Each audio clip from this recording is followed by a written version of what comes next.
In essence, the anthology episodes of Futurama are arguably some of the most creative parts of the entire series, and loosely inspired by The Simpsons' Treehouse of Horror, they follow a similar structure with 3 short stories packed into one episode.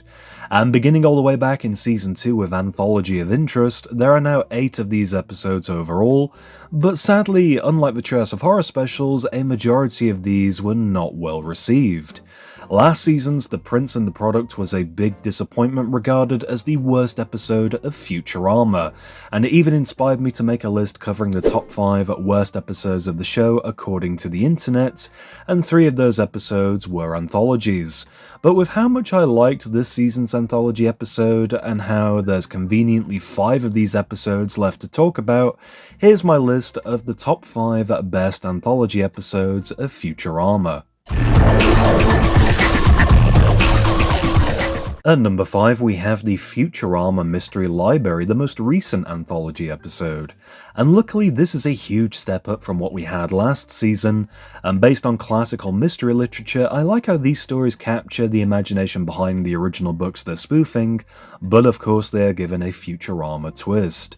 And used as a framing device throughout, we have a prominent guest star for this episode, being Geordie LaForge himself, LeVar Burton, host of Reading Rainbow, and considering how books are obsolete in the future, at least thanks to the events of the episode The Temp, I think it's amusing how he carelessly burns the books despite being a strong advocate for reading.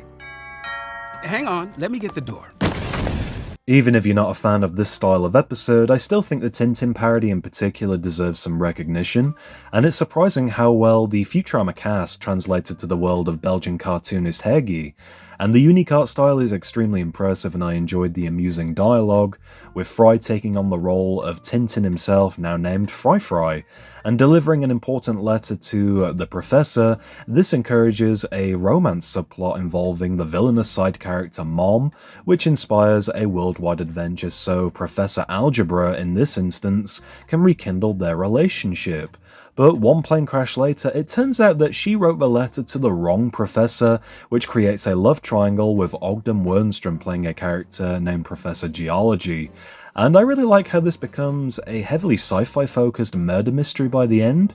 Wernstrom has apparently already died, unearthing his own fossil, and one time travel paradox later, the mystery is solved, showing how Fry technically killed him using plate tectonics. Overall, a unique parody with a creative Futurama-inspired approach. The next 2 stories were just okay, nothing crazy.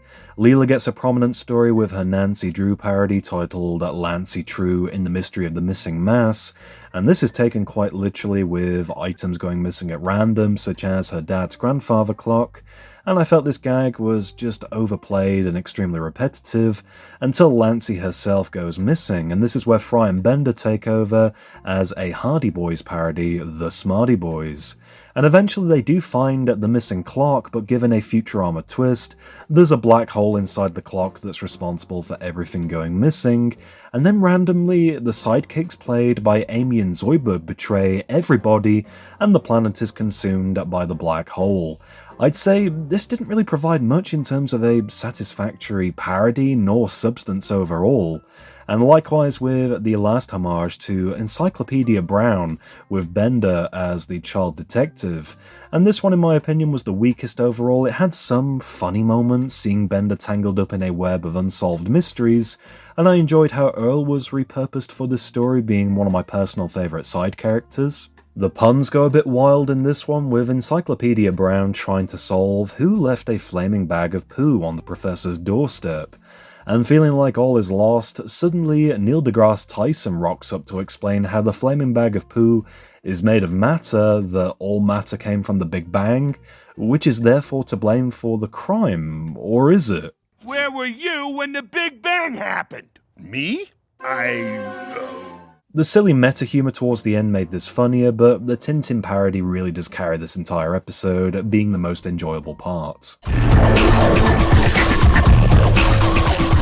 Delving into the Comedy Central era, at number 4 we have Naturama, and inspired by various nature documentaries, the ensemble cast of characters return to nature, quite literally.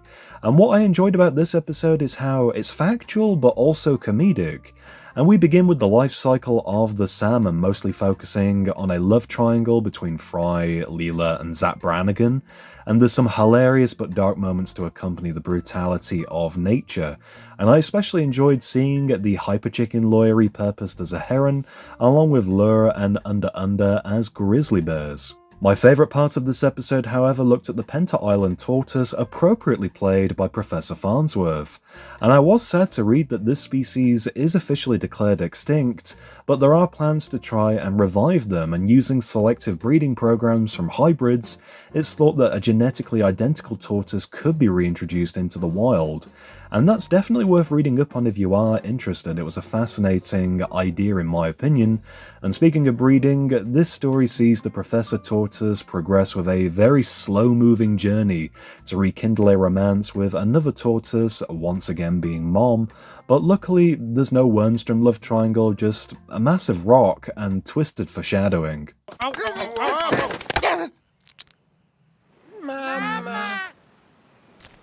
Last up, the characters are written as elephant seals, with Bender taking center stage as the Beachmaster. Oh yeah, survival of the fattest. I found this section funny because it creates conflict between Bender and Kif of all people, and they fight for dominance over the beach and how Kif wants the freedom to mate with Amy, which doesn't exactly go well for him. Woo! I'm killing dudes in my sleep. This show has always balanced its dark humour with fascinating concepts, and I feel the combined efforts to reflect this as part of a nature documentary works incredibly well to my surprise. Stand by for Reincarnation. Reimagined in various art styles, at number 3 we have Reincarnation, and this is a unique departure from the usual anthology stories that came before it, and it adapts varying animation styles to suit each story, and for that reason alone it deserves some extra credit. And although the stories may not necessarily be as entertaining, I appreciate the faithful recreation of alternative mediums. I'd say this liberated the anthology concept going forward, where the writers and animators gave themselves more freedom to experiment with the concept. And first looking at the 1930s black and white style, this story is quite sweet, with Fry trying to find a suitable way to express his love for Leela, and trying to mine an impossible diamond for a ring, he accidentally creates a rainbow that wins her heart complete with a brand new colour. The joke being, it's in black and white, so we don't know what colour he created. And this is an ongoing theme across each segment, and how the animation style should restrict the storytelling possibilities, but luckily it doesn't. My least favourite part was the 8-bit storyline, which is inspired by video games of the 1980s, but this just wasn't very entertaining, the main gag being that the professor is using a magnification lens to view matter and the laws of the known universe in extensive detail, but with this being an 8-bit animation style, there's only so much detail you can achieve. And likewise, once you've apparently got the answer to life's meaningful existence, is there any meaning left to explore? Finally, we have my personal favourite, the anime-inspired segment, Action Delivery Force. And I love the zany plot with the Planet Express crew trying to prevent an alien invasion, and these aliens communicate by dancing and seek to destroy Earth. Why? Well, apparently Earth is to blame for destroying the diamond comet they worship, and I like how this links to the previous segments. And after many anime cliches, the segment ends with a dance-off, with Zoidberg saving the day, but without his shell. And the joke is that his fluid movement is so fast, it communicates a message of peace that cannot be seen due to the restrictive animation style. Overall, this episode is extremely inventive, and I was surprised to see it was generally well received. Getting into the territory of what I'd consider to be classic and iconic Futurama, we have Anthology of Interest Part 2, and the What If machine is honestly my favourite framing device for these episodes, and something that I do hope we see again someday. And this is where Professor Farnsworth asks the machine a series of hypothetical scenarios involving our three main characters, and we get to see the end result unfold. Bender being turned into a human was both horrifying and hilarious as part of an experiment done by the Professor where he's transformed into flesh and blood, and he quickly adapts to his new body but doesn't understand the concept of moderation, and discovering food and how it's so delicious, he becomes a greedy mass. But I find it amusing how he's looked upon favourably for living his preferred lifestyle, even if it is drastically shorter. And next up is Fry, curious to know what life would be like if the world was more like a video game, since that's apparently all he's good at, with plenty of fun nods and Easter eggs to appreciate. Finally, we have Leela's segment, which is a very funny Wizard of Oz parody where each character works perfectly for their adapted roles, and rather than wishing to go home at the end, I love the twist where Leela instead wants to become a powerful witch, only to be killed off instantly. Overall, this is a very creative anthology continuation, second only to the previous installments.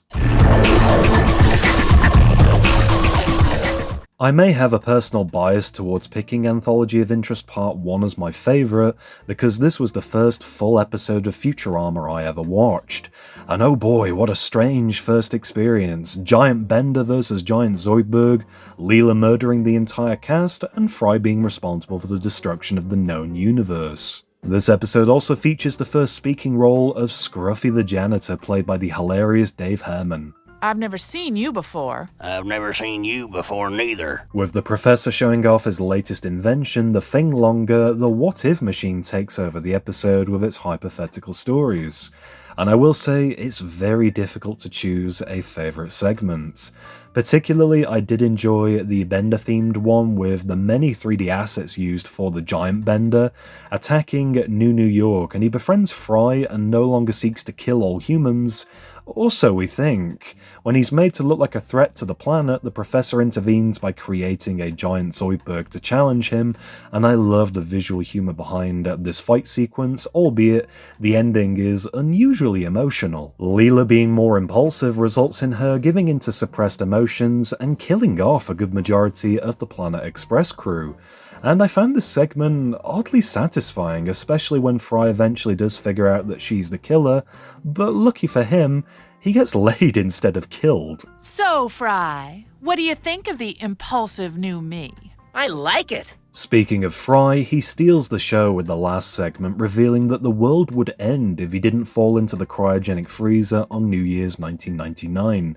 And technically, this is still true, acknowledging the Season 4 episode The Why of Fry, and there's some fantastic guest stars featured throughout that surprisingly add a lot of humour to the storyline, particularly Al Gore, who has voiced himself on more than one occasion across the series, likewise with Stephen Hawking and Nichelle Nichols, and Dungeons & Dragons creator Gary Gygax. Maybe we should... Put the dice away before I take them away. Leading to an unexpectedly bleak ending, Fry's idiocy is responsible for ending the world, where the characters are then trapped playing D&D for all eternity. And in one last big reveal, the entire episode has been the Professor living out a fantasy about what would have happened if he invented the Thing Longer. And I'd arguably say this is one of the show's best written episodes, and although this was a strange first experience of Futurama for me at least, it's easily one of the most memorable overall. Some of those three-part adventures were kinda sloppy. That's going to do it for this exploration covering the better anthology stories from Futurama. Let me know in the comments how you feel about these episodes. As always, I love hearing your thoughts and opinions. Please leave me a like if you enjoyed this video, and for more content, be sure to subscribe to my YouTube channel at DVD Review Studios. That's all you get, jerks!